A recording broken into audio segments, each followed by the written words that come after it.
there goes that. All right, let's chat. So you're wondering what's gonna get rid of a fluffy belly. Now, I made this for a client, but hopefully this information helps a bunch of other people. Alcohol, dairy, and bread. Those are my 3 go-tos. And I know if you're drinking, you don't have to be like me and I'm almost alcohol free. Well, I am for the past 2 years now. June 24th, I will be alcohol free for 2 years.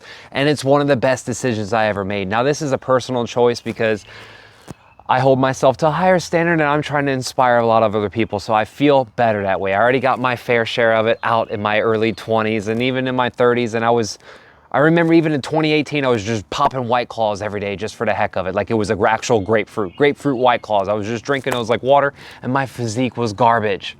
And some of you might be wondering like, is my physique ever gonna change? Can you still get in good shape and everything in moderation? I get it. If you wanna like really zero it in and narrow down what might be one of the problems, I would just cut it out completely. And like I always say, if you could do it for 30 days, try 60. If you could do it for 60, try 90. You don't have to do it forever.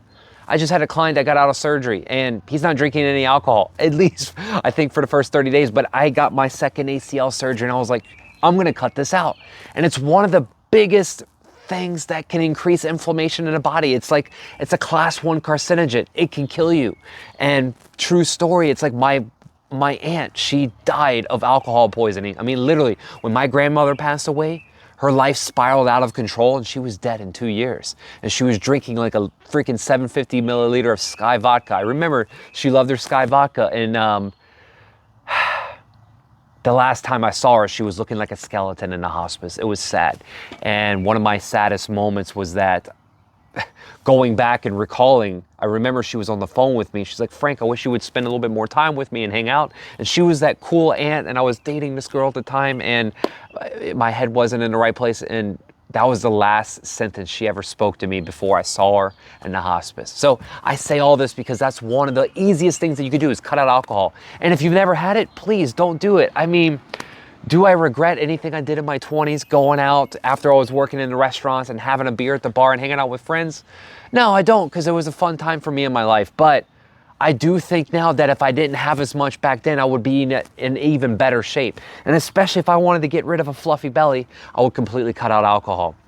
It does nothing good for you. Sometimes you'll wake up in the mornings and feel like you walked into a desk or you kicked something and nothing was actually hurt or banged up. It's just that alcohol, sometimes it gives you like these faint pains, I feel sometimes, and it makes you feel lethargic. Your testosterone can drop 60-70%.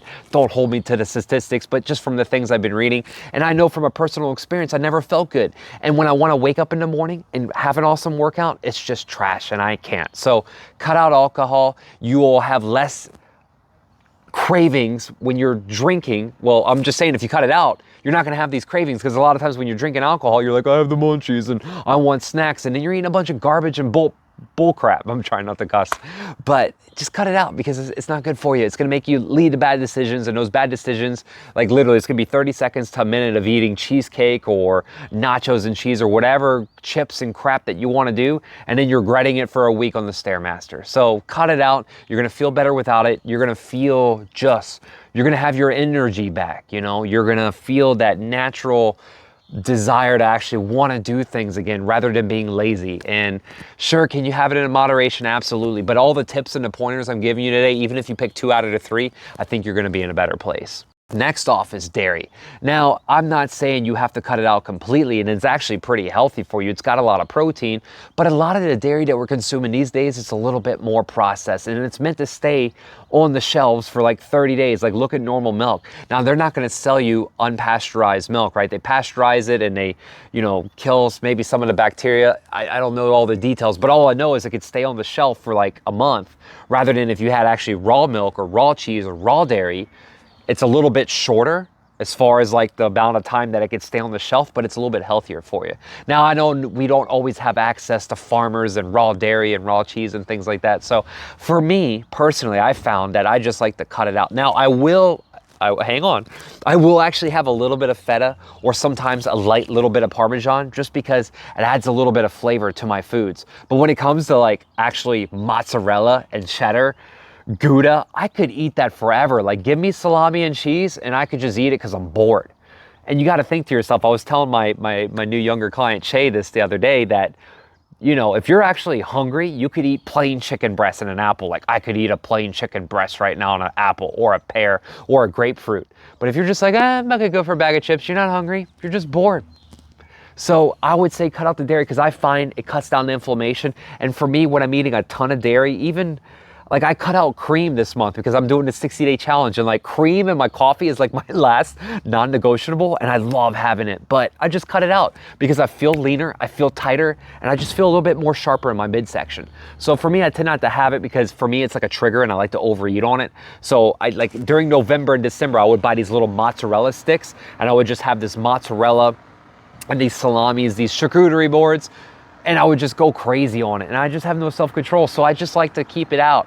But if I'm gonna have it, I'm gonna have a cheese, for example, like a feta or a Parmesan, that kind of use lightly to give me a little bit of flavor. But for me, I like to cut out a lot of the yogurts and stuff. Now, I will occasionally have a Greek yogurt dessert. I'll put the Greek yogurt with the blueberries and the strawberries and a little drizzle of chocolate. But I don't do it all the time, and when I'm really trying to dial things in, I find that if I eliminate a lot of the dairy, and I find for some of my clients that it keeps some of that inflammation down and that bloating. And a lot of times around summer, we want to look a little bit leaner and sharper if we're going on that beach trip, going to the Cayman Islands, Tracy. You know, she just got back and she's ready to dial it in. So obviously, Tracy, this video is for you. But yeah, I would just cut it out. You don't need it. And you can eat fruits. You can have other things, other snacks. You know, I'm doing, what my biggest snack right now is like these little mandarins. So a lot of times if I'm feeling hungry, I might have some of those. I might have an apple or a pear. I really go to fruits. Sometimes I'll do frozen blueberries. I might even do chopped up frozen strawberries. I'll have that in the evening. And nobody I ever met got fat eating strawberries and blueberries. So I would say the dairy, it's not like insane, but if you just lower it and not overdo it, I find I have a little less bloating. And now my biggest one, alcohol, they're all pretty big, but I would say alcohol is the largest. I probably should have put this as number 2. Dairies are kind of number 3 because I do include it a little bit more. But breads, get rid of those breads and sandwiches. It's got so much yeast in there. It's so processed. Like I always tell people, if it walks, swims, flies, or what is it? Yeah, if it walks, swims, or flies, or grows from the ground, it's probably good for you, you know? But bread, it's, yeah, you know, I eat it a lot when I'm going to Germany. I'm literally 15 pounds heavier. Like I gain a pound a day when I go to Germany. I see Kat's family. We're there enjoying our time there. And even when I'm snowboarding, like I'm trying to burn a lot of calories, but a lot of times just having a bunch of extra bread. Now, again, anybody could argue me here and say calories in, calories out. That's where I'm going to fall down to. So technically, if you're eating less calories and you're doing more exercise, you're going to drop weight. You're going to burn body fat. But I'm talking about reducing the fluffy belly. So for me, it's the inflammation. If I can keep a little bit more inflammation down, I do have some people that are sensitive to it. I had one lady in the past that if she had gluten or I had some bread, she would have elbow pain. And you know, sometimes we all have different food sensitivities. I had one lady one time just having an egg, which kind of sucked, but she had a couple of eggs. She looked like she was 6 months pregnant. It was insane. Little itty bitty lady. But I find that just kind of keeping the bread, keeping that yeast, all that processed carbohydrates, the refined stuff, the stuff that really tastes good, sandwiches. Like if I have a salami and cheese and even a rotisserie chicken sandwich, I'm gonna feel strong. I'm gonna feel like probably 3 pounds heavier, but again, I'm just gonna feel fluffy.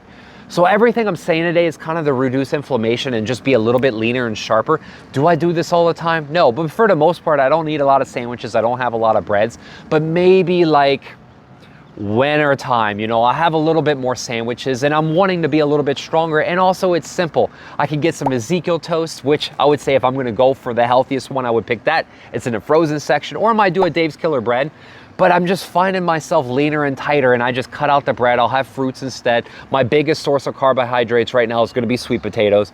And then I do include oats. You can do an organic oats if you want to be glyphosate free and, you know, have something that's less chemicals in there and better for you.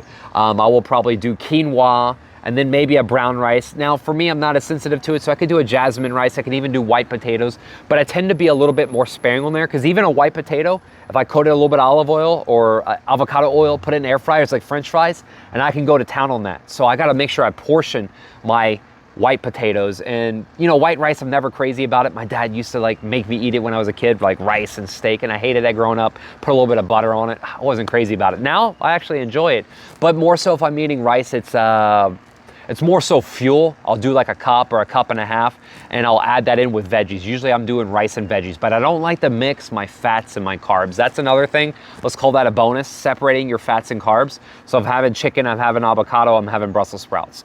Or if I'm having chicken, I'm having rice, I'm keeping the fats low, I'm doing some veggies. I'm not having a ton of fats. So I'm not gonna make this video too long. I'm gonna end it here. Hope this helped. If you have any other information that you think might be beneficial to add to this, comment down below, let me know. Let's have a conversation.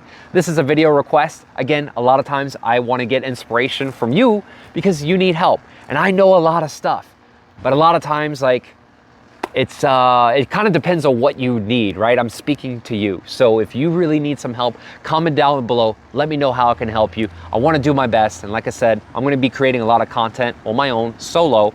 But here and there, I will bring in Sam, my videographer, and I will deliver some amazing content. I have a 50-minute assault bike working out coming out. It's gonna be on YouTube.